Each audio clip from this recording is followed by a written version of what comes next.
we went to that movie just for something to do. My wife and son and I. It was like, let's go see Cruella. Why not? And I think we're just going to kill time, and I loved it. Yeah. Thought it was fun. The costumes were wonderful. I liked it too. And sometimes I'll go to movies and be like, I'm happy that I came to do that. Right. Eat the popcorn and the nachos and the big old soda. You get both the popcorn and the nacho. I get a small popcorn. Yes. A regular size nacho. Yes. Although they're killing me with this little cup of cheese. You don't like that cup of cheese? I don't either. like the cup of cheese. Give me the crock pot concession stand cheese. That's what I want. I don't want that little cup of cheese. It ain't ever hot enough.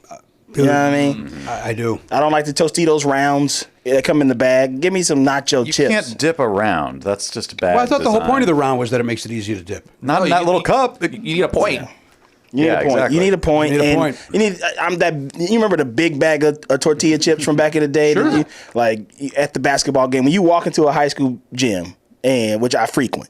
And you walk in and you smell that concession stand right off to the side right there. He's like, yeah, that's the nachos I want. I hear you. Mm-hmm. Yeah, the brown crock pot nachos, you know? Yes. Yeah, of course. So you want to put onto the chips before they give them to you. Yes, I want some on the chips and in the plastic. Because the bottom doesn't get the cheese. And the other side, jalapenos.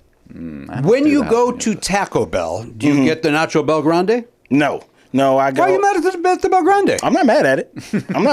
I just don't ever order that because a typical order for me is like I get a Crunchwrap Supreme. Mm-hmm. When they used to have the fiery Doritos Locos Taco, I would get that Supreme. But now I just go Taco Supreme on the side. An order of chips and cheese. I do like that. They got the best nacho cheese. I 100% agree with that. That's why I was asking. Yeah. That's why you get the Bel Grande. So why don't you get the Bel Grande? You get the meat. You get the tomato. Yeah. You know what? My mom ordered the Bel Grande every time, and it just made me never want it. I could see that. I remember the first time I got it, I was like in high school, and I didn't have Taco Bell like when I was younger. It wasn't near me, but then like there was one in high school, and I went and I was like, I don't eat tomatoes, but that just looks so good. I gotta try it. And it was what made me get over my hatred of tomatoes. It was so good otherwise. Yeah. I was like, I like diced tomatoes now. I like diced clay. Sure. That doesn't even play into this. Maybe that's why I liked it so much. I was a fan of his. I have a diced clay story. I'd like to hear it. All right. So you know how sometimes they'll have actors when a certain actor can't make a table read, but they need it to be that time, they'll ask somebody else to come in and do it.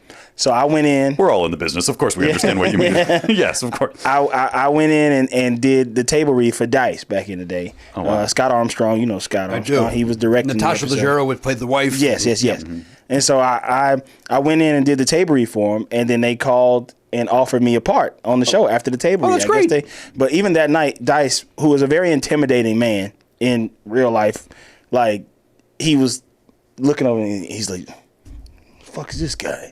Like, and he's like doing that, and then I'm reading, and I'll do something that gets a laugh in the room, and everybody laughs at it, and he goes, this fucking guy.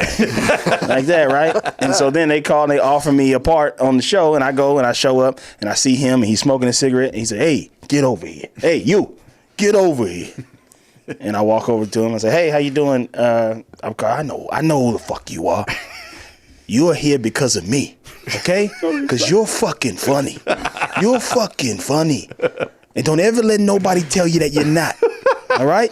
You read in the fucking table reading, you fucking killed it. You're funny, and you're here because of me. So anybody asks you why you're here, you're here because of me, okay? Not because you know and when you get your own show, I want to play your fucking dad on the show. He said that to me. What? Yeah, he said that to me. And I said, man, if I can make a show where Andrew Dice Clay is my father, I'm going to do it. Yeah. That would be an incredible show. To hear the whole conversation, subscribe for free on Apple Podcasts or wherever you get your podcasts, or visit nevernotfunny.com.